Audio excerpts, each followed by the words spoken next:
You are welcome to Word of God Meditation Program, episode number 4. ദൈവജന ധ്യാന പരിപാടിയുടെ 4ാമത്തെ എപ്പിസോഡിലേക്ക് ഏവർക്കും സ്വാഗതം. Today's reading is Psalm 19:7-14. ഇന്നത്തെ വായന ഭാഗം സങ്കീർത്തനങ്ങൾ അധ്യായം 19, 7 മുതൽ 14 വരെയുള്ള വാക്യങ്ങളാണ്. A greeting of love in the name of Jesus Christ to all. യേശു ക്രിസ്തുവിന്റെ നാമത്തിലുള്ള സ്നേഹവന്ദനത്തെ ഏവരോടും അറിയിക്കട്ടെ. The topic I am going to talk to you is the characteristics of God's holiness. ഇന്ന് ഞാൻ നിങ്ങളോട് സംസാരിക്കുന്ന വിഷയം ദൈവസ്വഭാവം, വിശുദ്ധി എന്ന വിഷയമാണ്. In trying to understand God, we can divide His characteristics into two types. Those characteristics which He communicates to men and the characteristics which are strictly His own and man cannot possess. ദൈവത്തെ മനസ്സിലാക്കുവാനുള്ള ശ്രമത്തിൽ അവൻ്റെ സ്വഭാവ സവിശേഷതകളെ അവൻ മനുഷ്യനുമായി പങ്കുവയ്ക്കുന്നുവെന്നും കൃത്യമായും അവൻ്റെ മാത്രമായി മനുഷ്യന് സ്വന്തമാക്കാൻ കഴിയാത്തവയെന്നും രണ്ടായി നമുക്ക് വിഭജിക്കുവാൻ കഴിയും. In our reading, the psalmist speaks of Lord's law and testimony, precepts and commandments, fear and ordinances, all of which he describes in words which indicate perfection and holiness. നമ്മുടെ വായന ഭാഗത്ത് സങ്കീർത്തനക്കാരൻ കർത്താവിൻ്റെ ന്യായപ്രമാണത്തെയും സാക്ഷ്യത്തെക്കുറിച്ചും ഇതേ തുടർന്ന് ആജ്ഞകളെയും കൽപ്പനകളെക്കുറിച്ചും യഹോവഭക്തിയെയും അവൻ്റെ വിധികളെയും കുറിച്ച് പറയും. പൂർണ്ണതയും വിശുദ്ധിയും സൂചിപ്പിക്കുന്ന വാക്കുകളിലൂടെ അവൻ ഇവയെല്ലാം സവിസ്തരം പ്രസ്താവിക്കുന്നു. In verse 10, he speaks of how desirable they are.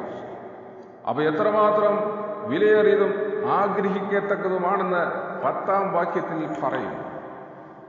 Then in verse 11-14, he applies them to all his own living and prayers for victory over attitude which would hinder them from being revealed within himself. പിന്നീട് 11 മുതൽ 14 വരെയുള്ള വാക്യങ്ങളിൽ അവൻ അവയെ സ്വന്തം ജീവിതത്തിൽ പ്രായോഗികമാക്കിയും അവ അവനിൽ തന്നെ വെളിപ്പെടുത്തുന്നതിനുള്ള തടസ്സങ്ങൾക്കുമേൽ വിജയം നേടേണ്ടതിനായി പ്രാർത്ഥിക്കുകയും ചെയ്യുന്നു. This is the one of many scriptures which shows us not only the holy character of God, but show us also that He purposes to impart that same holy character to His people. ദൈവ സ്വഭാവത്തിൻ്റെ വിശുദ്ധിയെ കാണിക്കുന്നത് മാത്രമല്ല, ദൈവം തൻ്റെ അതേ വിശുദ്ധ സ്വഭാവം തൻ്റെ ജനത്തിലേക്ക് പകരുവാൻ ആഗ്രഹിക്കുന്നുവെന്നും വെളിപ്പെടുത്തുന്നതായ തിരുവെഴുത്തുകളിൽ ഒന്നാണിത്. The holiness of God is stated again and again in the Old Testament. ദൈവത്തിൻ്റെ വിശുദ്ധി പഴയ നിയമത്തിൽ ആവർത്തിച്ച് വെളിപ്പെടുത്തിയിട്ടുണ്ട്. In fact, all God's dealings with the people of Israel serve to emphasize it. യഥാർത്ഥത്തിൽ ഇസ്രായേൽ ജനതയുമായുള്ള ദൈവത്തിൻ്റെ എല്ലാ ഇടപാടുകളും തൻ്റെ വിശുദ്ധിയെ ഉറപ്പിച്ചു കാട്ടാൻ വേണ്ടിയിട്ടുള്ളതായിരുന്നു. The God's holiness is shown through the law and through the perfection required in the sanctifies, through the words of the prophets condemning sin and upholding righteousness. ന്യായപ്രമാണത്തിലൂടെയും യാഗങ്ങൾക്ക് നിഷ്കർഷിച്ചിരിക്കുന്ന പരിപൂർണതയിലൂടെയും പാപത്തെ വിധിക്കുകയും ന്യായത്തെ ഉയർത്തിക്കാട്ടുകയും ചെയ്ത പ്രവാചകന്മാരുടെ വാക്കുകളിലൂടെയുമാണ് ദൈവത്തിൻ്റെ വിശുദ്ധി പ്രകടിപ്പിക്കപ്പെട്ടിരിക്കുന്നത്. In the New Testament, God's holiness is demonstrated in the life of our Lord Jesus Christ, and through our Lord's redemptive work, holiness is effectively imparted to His people. പുതിയ നിയമത്തിൽ ദൈവത്തിൻ്റെ വിശുദ്ധി കർത്താവായ യേശു ക്രിസ്തുവിൻ്റെ ജീവിതത്തിൽ പ്രദർശിപ്പിക്കപ്പെടുകയും കർത്താവിൻ്റെ രക്ഷാകര പ്രവൃത്തിയിലൂടെ തൻ്റെ വിശുദ്ധി ദൈവജനത്തിലേക്ക് ഫലപ്രദമായി പകരപ്പെടുകയും ചെയ്യുന്നു. In the work of the cross, we see two aspects of God's holiness, His love and His justice. ക്രൂശിലെ യാഗത്തിൽ ദൈവത്തിന്റെ വിശുദ്ധിയുടെ രണ്ട് വശങ്ങൾ നമുക്ക് കാണാം, അവന്റെ സ്നേഹവും അവന്റെ നീതിയും. In God, these virtues alongside His others are perfectly balanced. ദൈവത്തിന്റെ മറ്റ് നന്മകളോടൊപ്പം ഈ നന്മകൾ അവനിൽ പൂർണ്ണമായി സന്തുലനം ചെയ്യപ്പെട്ടിരിക്കുന്നു. In His people, they perhaps never are. എന്നാൽ അവന്റെ ജനത്തിൽ ഇവ ഒരുപക്ഷെ ഒരിക്കലും അങ്ങനെ ആയിരിക്കില്ല. David expressed this in his prayer. Keep back thy servant also from presumptuous sins.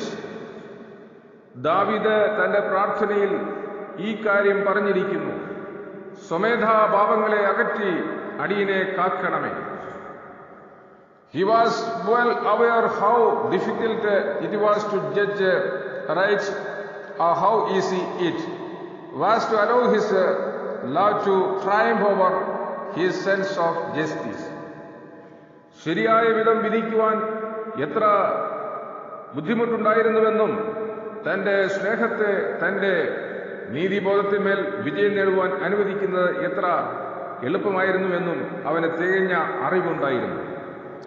His relationship with his own Absalom is but one example of this problem.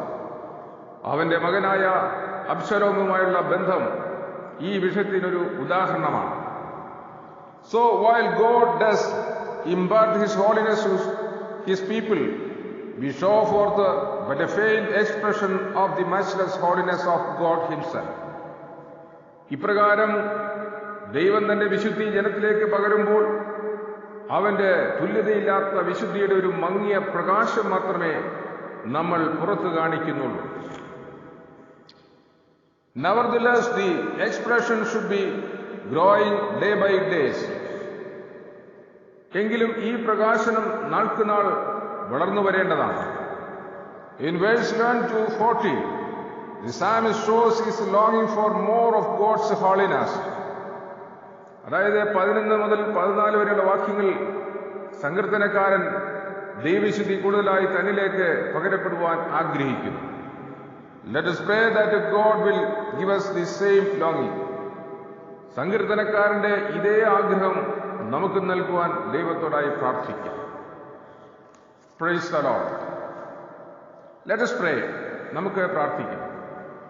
Heavenly Father who loves us dearly, ഞങ്ങളെ അതിവാത്സല്യമായി സ്നേഹിക്കുന്ന സ്വർഗീയ പിതാവേ, thank you for the beautiful message we receive today. ഇന്ന് ഞങ്ങൾക്ക് നൽകിയ ഈ മനോഹര സന്ദേശത്തിനായി നന്ദി.